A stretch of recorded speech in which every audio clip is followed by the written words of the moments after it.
The Legacy of Goku is a rare Dragon Ball game that took the series away from the fighting game genre that it had long been known for many years.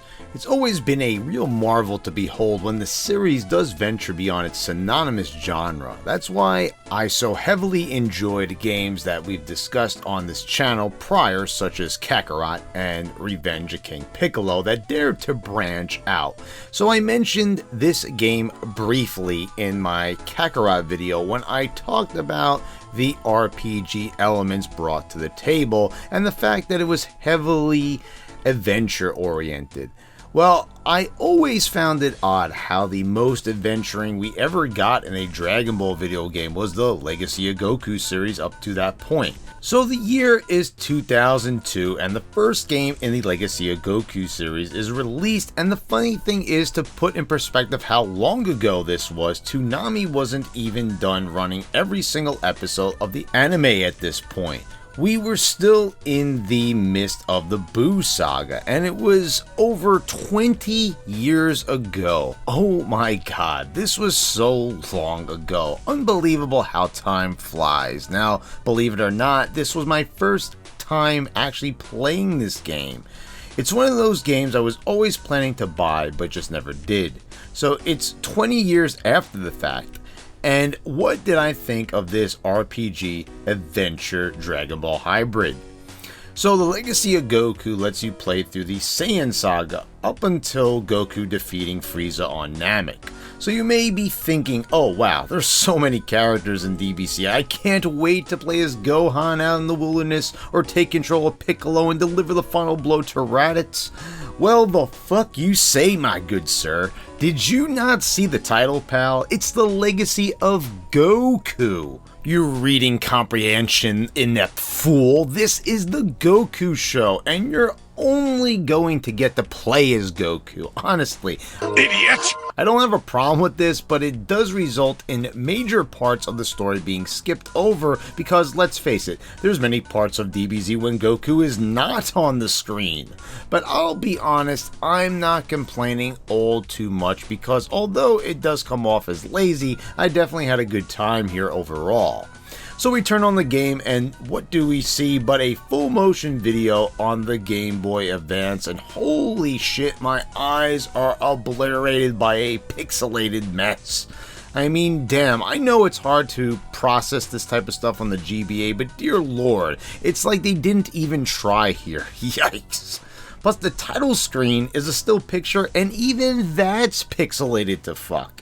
This is pretty reoccurring because as you progress through the game, you'll get these stills from the anime and they're just as bad. I'm not sure why displaying a still picture is so hard, but anyway, you'll start off the game on Master Roshi's island, and you'll see the graphics are very cartoony, and it has a top-down perspective very reminiscent of the 2D Zelda games, and it's a very charming, colorful style that's pretty pleasing to the eye. Your first act of business is collecting Roshi's infamous girly magazines, and don't ask how he's lost them in such obvious places on his tiny little island, but anyway, you give them back to Roshi, and Raditz shows up and kidnaps Gohan. Piccolo shows up, and it's off to the races. And if by races you mean taking a pit stop at Mount Paozu, why? We just saw the still of Goku rocketing off to confront Raditz and save Gohan, but nope. Fuck you, Gohan, because that'd be too easy. And this is a video game, and we're beating the shit out of crabs, wolves, and snakes to earn experience points to increase our strength. Yes, you level up in this game, and each enemy you defeat is worth a certain amount of experience points. The tougher the enemy, the more you get, and you will need to spend a lot of time grinding your ass off if you want to stand the fighting chance in this game. It does help that the music is utterly fantastic, and I absolutely love this banger of a theme when you're trudging through the forest getting torn apart by wolves.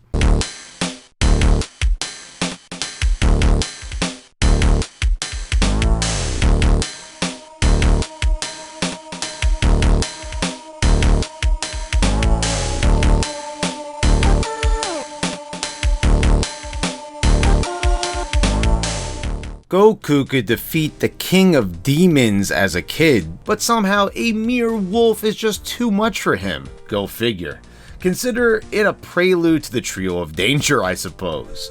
You'll speak to a dinosaur that has had her egg stolen, a man who has trapped himself on a landmass in the middle of a lake, and you'll even randomly find Tien and Chaozu in here.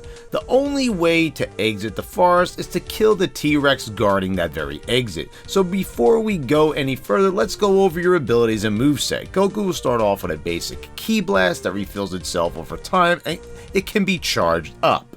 You can earn the Kamehameha and the Solar Flare later on.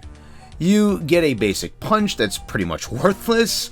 I can't stress enough how pointless it is to use the punch because it's a fast way to end up dead. The best strategy for combat is to fire off a charged Ki Blast and then get some distance between you and the enemy, and you can get a lot of distance by using your flying ability.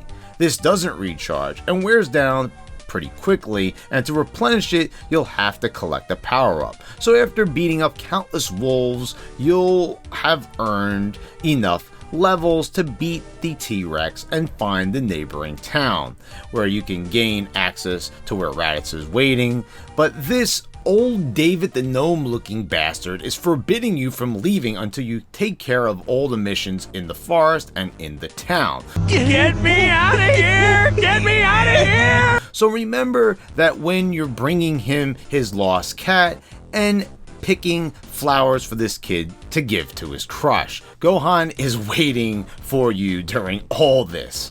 To make things even more ironic, you're even tasked with looking for a little girl. Yeah, sure, let's go find that little girl before finding your own son, Goku. You could easily flick your fingers at that old bastard and he'd be out of the way pronto.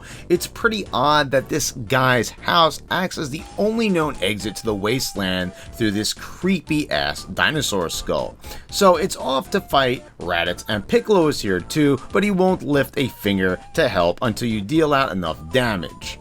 You'll be running around the area throwing Ki Blasts and flying away like a coward. I'll be honest, this is not the most ideal combat, and it does feel rather lame after a while because let's face it, this is not how Goku or really anyone fights in Dragon Ball. Well, maybe Yajirobe.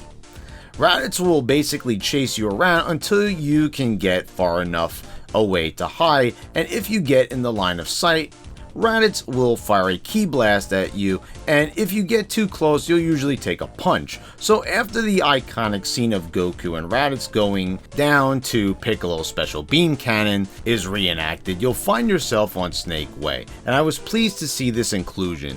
We even get to walk through the check-in station. The only other game to feature a playable Snake Way is Infinite World on the PS2, which I have not played, but it certainly looks cool.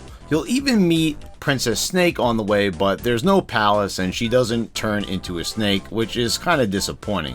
But it's cool to see a reference to one of the most memorable filler episodes. Soon you'll randomly fall off Snake Way and you'll find yourself in Hell, or the home for infinite losers as it was referred to here and in the edited Ocean dub. This inclusion is just so cool to me because it goes out of its way to feature one of the most complete looking versions of Hell in a Dragon Ball game. For example, it was in Xenoverse 2, but Hell looked quite different because it was the version used in Fusion Reborn. It's in a few others as well, in some form or fashion, but we have the fitness center, the cloud-like spirits that you'll need to collect, and the blood pond, and of course Gaz and Mez are here as well. Once you manage to escape, you'll do a bit more navigation on Snake Way and end up at King Kai's place, and you'll actually get to chase after Bubbles and Gregory here, including whacking Gregory with the mallet. What do you get as a reward? What, you thought you were learning the legendary Spirit Bomb or the Kaioken? You're learning the Kamehameha, a move Goku has known since he was 11 years old. The bad thing about this Kamehameha wave is the absolutely horrible range that it has, and you'll get to see that when you finally get to use it in combat. And man, oh man, if you're not right on top of your opponent, just mere inches within striking distance, you are not going to be hitting him, and sometimes the beam will just pass right through them, which looks fucking ridiculous, but yeah, I guess that's the way they got around not being able to stand far back and being able to spam it, I suppose. Well, anyway, it's pretty cool that they included this part, and it's something that would have been fun to see in Kakarot instead of it just being done in the cutscene. So this time, Goku doesn't have to make his way back through Snake Way like in the anime and manga, and instead finds himself back on Kami's lookout, just as he originally mentioned he thought would happen in the anime. So there's that for irony. So you're back, and now it's time to face Vegeta and Nappa. But Goku isn't racing back on Nimbus to the site of the fight. Oh no. He's got to save another lost child, of course, and stop a bank robbery to boot. Goku certainly is performing tasks at his leisure while bloodthirsty villains are afoot. And remember the part of the anime where Goku dies to an average bank robber thug? Oh yeah, an absolute classic. So you'll finally get to the scene of the fight, and you'll fight against both Nappa and Vegeta one at a time, and these fights are no different than the Raditz fight, except this time you have your Kamehameha for a change. Once you damage Vegeta enough, he'll transform into a great ape and comically down you with a single stomp. Imagine that happening in the anime. But Yajirobe, who just appears in this pixelated still picture, cuts off his tail, as you probably already know, and Gohan transforms as well and stomps him into submission with a single stomp of doom of his own. And that's it, because hell, we're not animating Vegeta cutting off Gohan's tail and him falling on top of Vegeta. This is the freaking GBA. If you thought the Kai anime got right to the point, well, this fight sure as hell does. So somehow Vegeta knows instant transmission and just teleports the fuck out of there, and you're already off the planet Namek. Yep, no preparation for the trip, no Dodoria or Zarbon fights, no Dragon Ball hunting, and no fake Namek, because this is the Legacy of Goku. Can't you read? Genius. But first, we must plant some trees and collect relics around the landscape and place them in the ancient Namekian temple.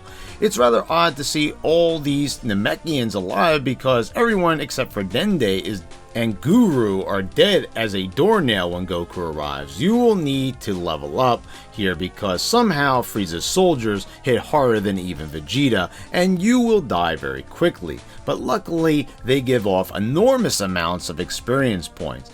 I do really enjoy getting the chance to explore these areas and see it fleshed out in a 2D landscape, and the Namekian Temple is a cool addition, but it can be a bit confusing. Like, to me, it doesn't really look like these hand statues are pointing in any particular direction, but apparently they are. There's walls you can walk through, and you can teleport around using these pads, and I really dig these gigantic statues, a very cool aesthetic.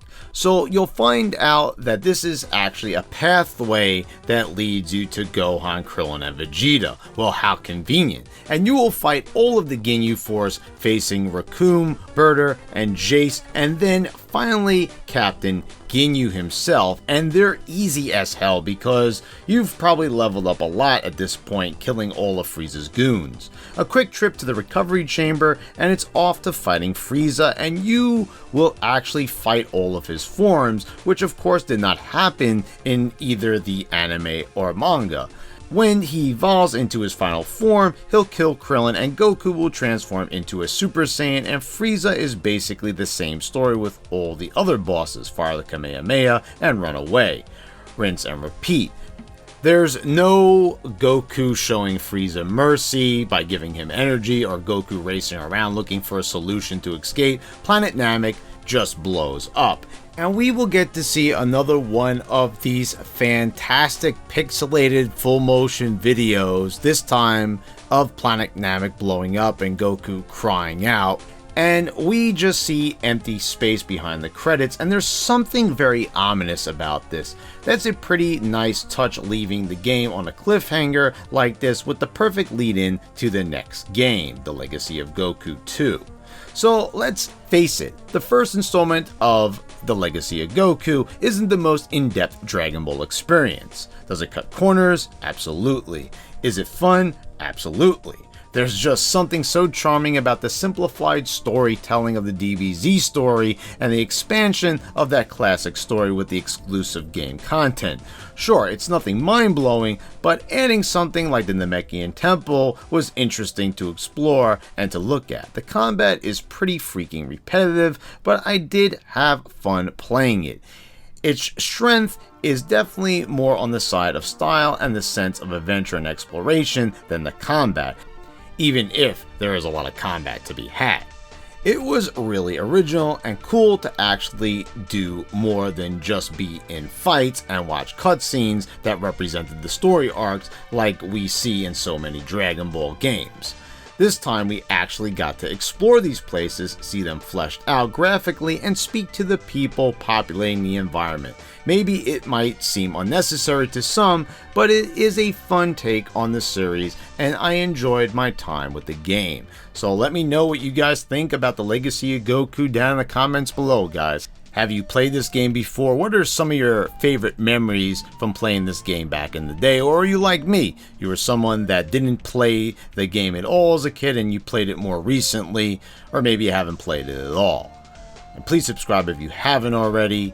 Hit the like button if you enjoyed the video. Hit the thumbs down button if you fucking hated it. And guys, I'd love to hear from you. I want to thank all my patrons for your continued support as always, and I want to thank everyone for supporting me on this channel by being a subscriber and just commenting and just watching the video in general. And I'll see you next time.